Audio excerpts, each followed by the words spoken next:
मौत, जिंदगी, बीमारियां, खुशियां, ये सब हमारी लाइफ का हिस्सा हैं। इनको बहुत ज्यादा वैल्यू नहीं देनी चाहिए। जिंदगी की पूरी कोशिश करनी चाहिए कि हम जिंदा रहें, अल्लाह की बहुत बड़ी नेमत है, लेकिन तैयार हर वक्त मौत के लिए रहना चाहिए। इंसान किसी भी टाइम, कोई भी, कभी भी मर सकता है। बस ये अपने बारे में भी अकीदा रख के बैठ जाएं।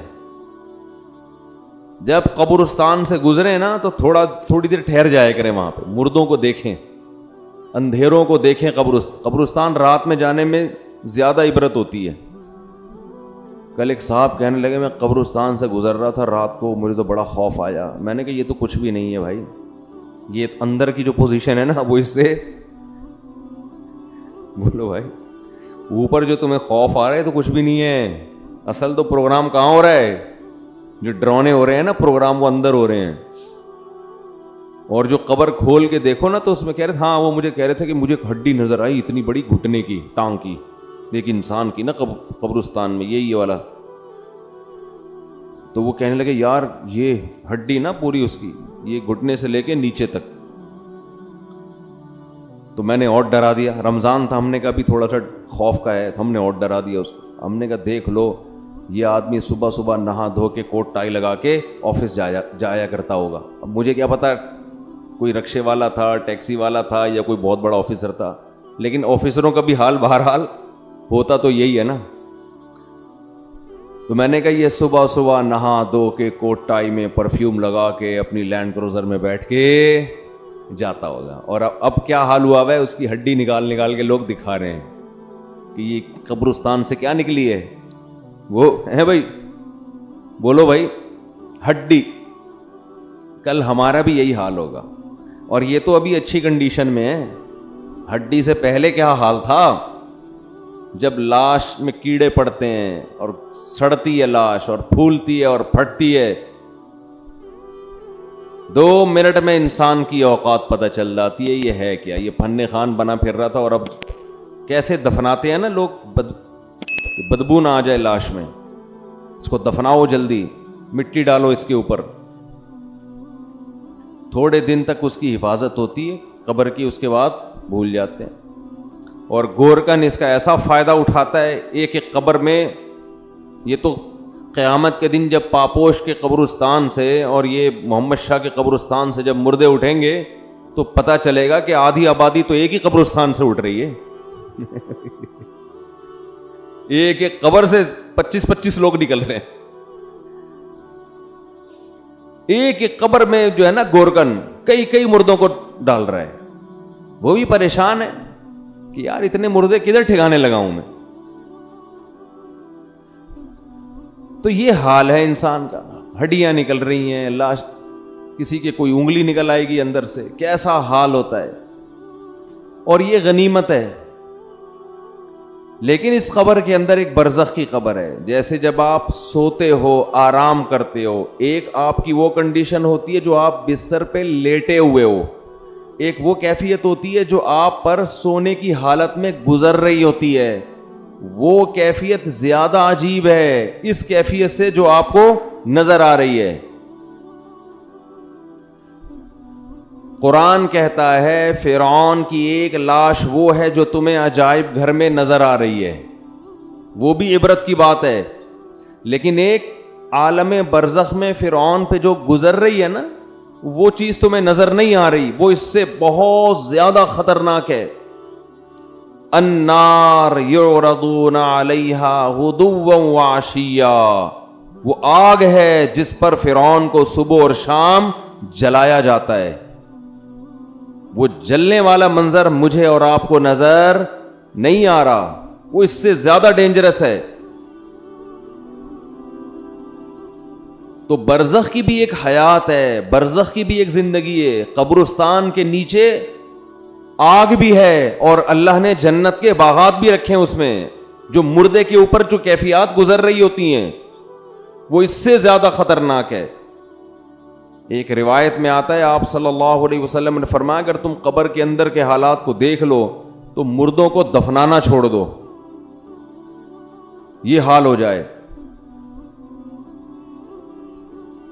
तो दुनिया के बारे में ये तसव्वुर बिठाना कि ये मुसाफिर खाना है, ये दिल लगाने की जगह नहीं है, ये खोपड़ी में बैठेगी, ये बात दो काम करने से, वरना ये बात खोपड़ी में बैठेगी नहीं।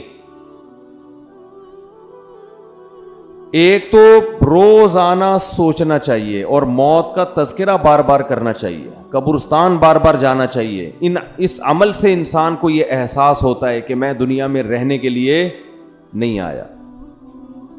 नबी सल्लल्लाहु अलैहि वसल्लम ने फरमाया, कुन्तु नहैतुकुम अन ज़ियारतिल क़ुबूरी फ़ज़ूरुहा फ़इन्नहा तुज़क्किरुल आखिरा।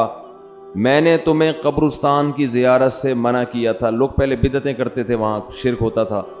फरमाया अब तुम्हें इजाज़त दे रहा हूँ, इसलिए कि कब्रिस्तान जाने से आखिरत की याद ताज़ा होती है, एहसास होता है कि कल हमने भी लेटना है यहाँ पे।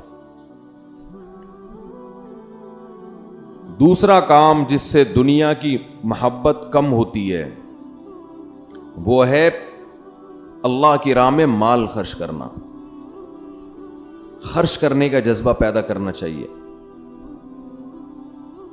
अल्लज़ीना युनफ़िक़ूना अम्वालहुम इब्तिग़ाअ मरज़ातिल्लाहि व तस्बीतम मिन अनफुसिहिम। सूरह आल इमरान में अल्लाह का ने इरशाद फरमाया कि नेक बंदे अल्लाह की राह में माल खर्च करते हैं दो कामों की वजह से, एक अल्लाह को राज़ी करने के लिए, व तस्बीतम मिन अनफुसिहिम, और एक अपने आप को दीन पर मजबूत करने के लिए, अपने दिल से दुनिया की दौलत की मोहब्बत निकालने के लिए।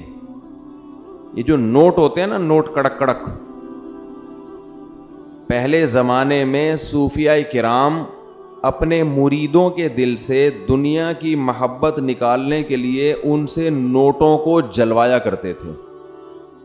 अब आप ना जलाएं, ये ठीक अमल नहीं है, पहले ऐसा इलाज होता था जी, नहीं जलाएंगे भी नहीं सही।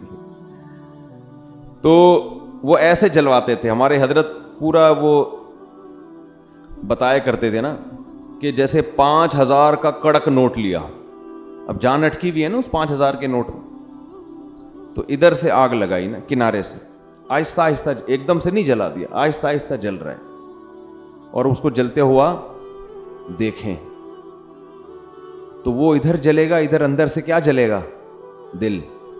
तो जब दिल अंदर से जलेगा ना, तो जलने से जरासीम आपको पता है क्या हो जाते हैं, खत्म। तो दिल के अंदर जितने वो नोटों की मोहब्बत के जरासीम थे और मोहब्बत के जो गटर उबल रहे थे, वो आहिस्ता आहिस्ता खत्म। ये काम आप ना करें, ये जायज़ भी नहीं है, लेकिन पहले बात सूफिया कराम ये करवाया करते थे ताकि इसके, वो पहले पता है कैसे इस्लाह होती थी, मुरीद को देखते थे इस कमबख्त की बीमारी है क्या। शेख ट्रेस करता, ऑब्जर्व करता था कि इसमें मसला है क्या।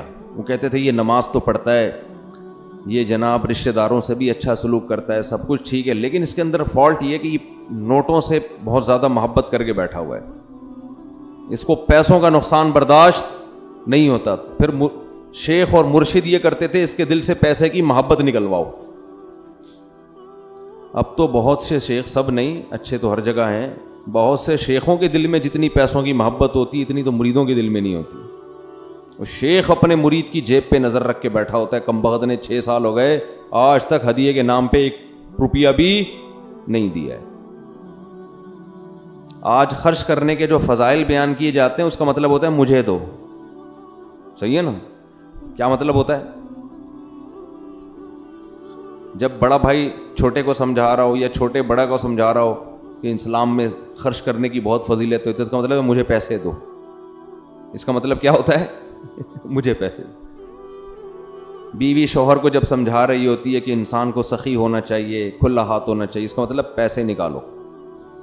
शौहर बीवी को जब समझा रहा हो कनाअत इस्लाम में बहुत ज़बरदस्त चीज़ है, इतना मत हाथ फैलाओ कि कल कर्जा लो, इसका मतलब होता है मुझसे पैसे मत मांगो, 5 रुपए भी नहीं दूंगा मैं तुम्हें।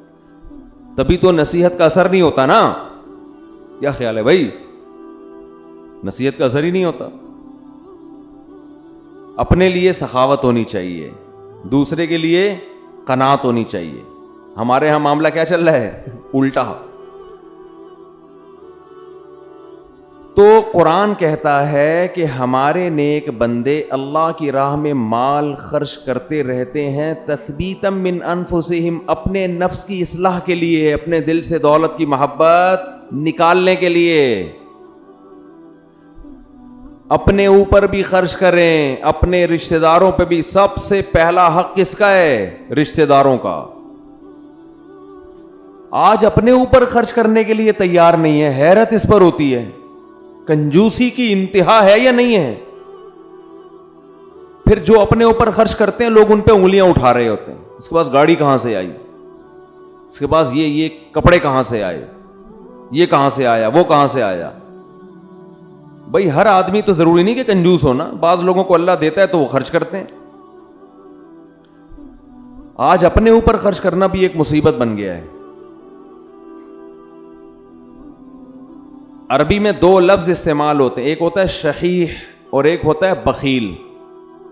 बखील कहते हैं जिसकी जेब से दूसरे के लिए रोकड़ा ना निकले, और शहीह कहते हैं अपने लिए भी नहीं पैसे निकलते, वो चाइना वालों की तरह कब्र में लेके जाता है। वो मलेशिया में कब्रिस्तान है, वहां करोड़पति लोग जब दफन होते हैं तो देगों में अपने साथ पैसा लेके कब्र में जाते हैं। वो आप यूट्यूब पे देख लें, ऐसी बहुत सी वीडियो हैं कि पूरे सोने चांदी के साथ दफन हुए हैं, बहुत हैं ऐसी। हमें हमारे नबी ने फरमाया सल्लल्लाहु अलैहि वसल्लम, दुनिया मुसाफिर खाना है, मेरी मिसाल उस सवार की तरह है कराकिबिन इस्तज़ल्ल तहत शजरा। एक मुसाफिर सफर करते करते दरख्त के नीचे लेट गया हो, थोड़ी देर सुस्ताने के लिए, आराम के लिए, उसके बाद उसने मूव करना है यहां से।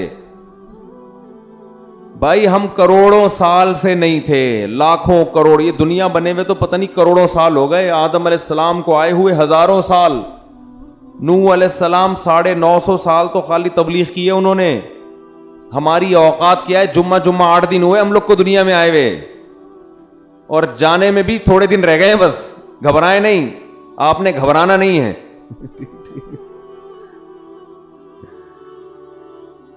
तो ये मैं आपको डराने के लिए ये बातें नहीं कर रहा कि आप कहें यार जुम्मा 8 दिन नहीं और 4 दिन रह गए जाने में। ये हकीकत है। तो मौत से डरने का फायदा नहीं है, मौत से दोस्ती लगाने का फायदा है।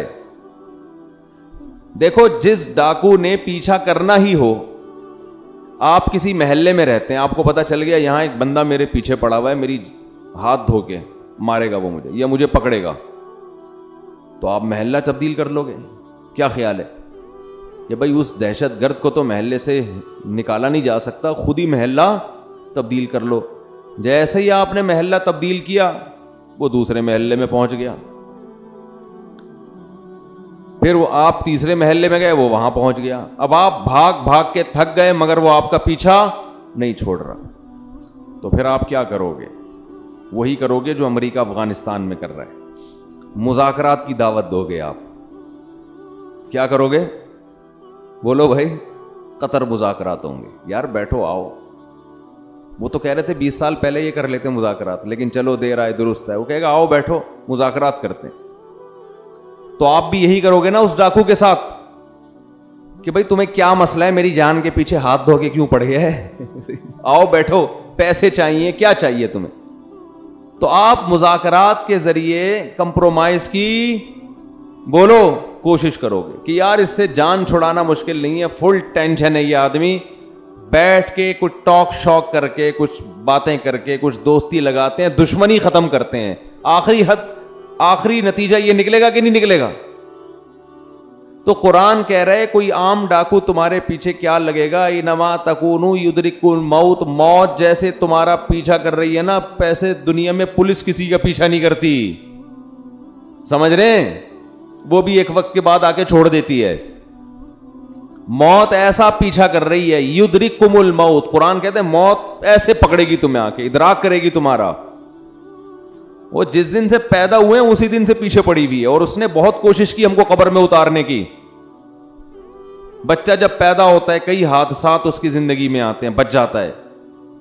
कई बीमारियां हमला करती हैं, बच जाता है। जवानी में आता है, कई दफा हादसे होते हैं, बाइक से गिरा, एक्सीडेंट हुआ, ये हुआ, वो हुआ, बच गया। वो तो उस वक्त से अड़ंगियां देने की कोशिश कर रही है।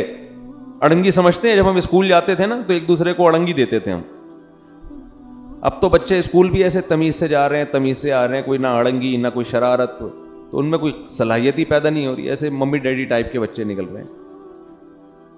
हमारे दौर के स्कूल थे, मज़ा आता था स्कूल में, इतना भारी भरकम बैग लटका के स्कूल जाते थे, साथ वाले को शरारत हुई, थोड़ा सा आगे गए, उसने थोड़ा सा टांग में यूं किया, ब्रिक जो ना आगे गिरे, फिर हम बदला लेने के पीछे पड़े हुए थे, अब हम भी अड़ंगी देंगे।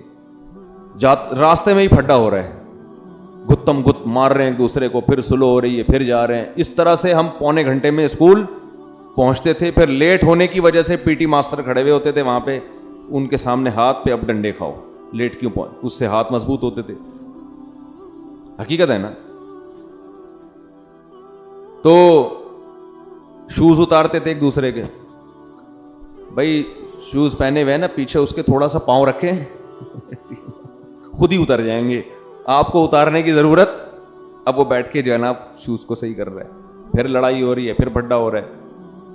एक बच्चा काफी देर से ना उसका हाथ नहीं जा रहा था घंटी पे, ऐसे उछल उछल की कोशिश कर रहे, एक बड़े मियां गुजरे, उन्होंने बजा दी घंटी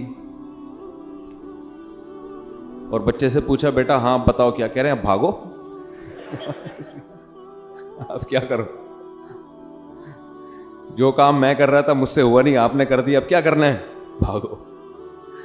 ये होते थे पहले के बच्चे। अब वो वीडियो गेम खेल खेल के बच्चों की सलाहियतें बर्बाद। खैर, तो जब जेब से पैसे निकलेंगे, निकलते रहेंगे, निकलते रहेंगे, निकलते रहेंगे, तो दिल से दुनिया की मोहब्बत खत्म होगी। ओ भाई, मुसाफिर खाना है। सफ़र के दौरान अगर आपको कुछ पैसे मिले हुए हों और आपको पता हो कि ये ट्रेन से उतरते ही वापस ले लिए जाएंगे, तो आप कोशिश करते हो कि उतरने से पहले ही सारे खा पी के ख़त्म कर दो। ऐसा होता है कि नहीं होता? तो भाई इधर कब्र में जाते ही ये कफन में जेब होती है? नहीं होती ना जेब, तो आगे खाली हाथ जाना है। बच्चों की फिक्र करते हैं लोग बहुत ज्यादा, बच्चों का क्या होगा, बच्चों के लिए कुछ बना बुनू के थोड़ा बहुत कर दो बस, और फिर बेफिक्र हो जाओ, दिमाग को हटाओ हर इन कामों से। अल्लाह ने कुछ वसाइल दिए तो थोड़ा बहुत बच्चों के लिए, बहुत ज्यादा उसमें भी टेंशन न लो। बच्चा 2 हाथ 2 टांगे लेके पैदा होता है, वो खुद भी तो कमाएगा, अल्लाह ने उसको भी तो कमाने की सलाहियत दी है। और बच्चे को भी ये बता दो कि मुसाफिर खाना है ये, यहां हमेशा रहना नहीं है, जब मैं जाऊंगा तो तू कौन सा यहां पड़ा रहेगा। तो उसको भी ये बता दो ये मुसाफिर खाना है, ये रहने की जगह नहीं है। वो मैं अपने छोटे बच्चों को सुबह सहरी के वक्त ये समझा रहा था ना कि देखो हम सब ने मरना है। बच्चों में ना ये बातें बार बार दिमाग में, बहुत छोटे बच्चे के तो ना डालें, वो बाज़ दफ़ा डर भी जाता है, लेकिन हंसते खेलते उनको ये बावर कराते रहें कि देखो हमने जाना है, ये दुनिया रहने की जगह नहीं है। ये चीज़ें आज वालिदैन बताते नहीं हैं। तो मैं बच्चों को लेके बैठा हुआ था, चंद दिन पहले की बात है, मैं बच्चों से कह रहा था देखो बच्चों सबने जाना है, सबसे पहले हो सकता है मैं जाऊं। तो एक छोटी बच्ची कहती है भाई अब्बू मुंह से ना बातें अच्छी निकालनी चाहिए इंसान को। मुंह से क्या करना चाहिए?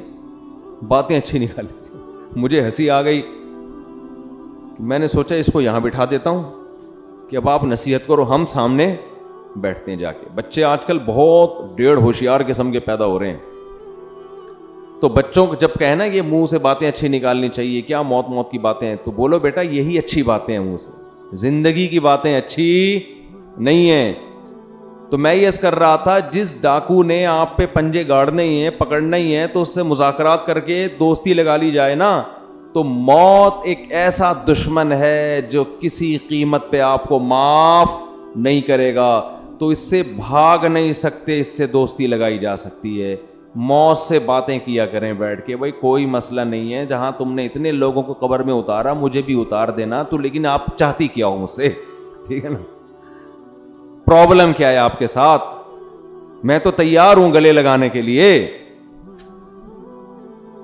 तो मौत कहेगी कि देख मैं जब किसी को पकड़ती हूं ना, तो किसी से को दोस्त बन के पकड़ती हूं और किसी को दुश्मन बन के। जिसका अमल अच्छा हो, मौत उसके लिए एक महबूब को महबूब से मिलाने का जरिया है। जिसका अमल अच्छा नहीं है, मौत उसके लिए एक बहुत बड़ी आफत और तबाही है। हजरत उमर की शहादत का जब वक्त था तो फरमाया कि मुझे जल्दी दफनाना।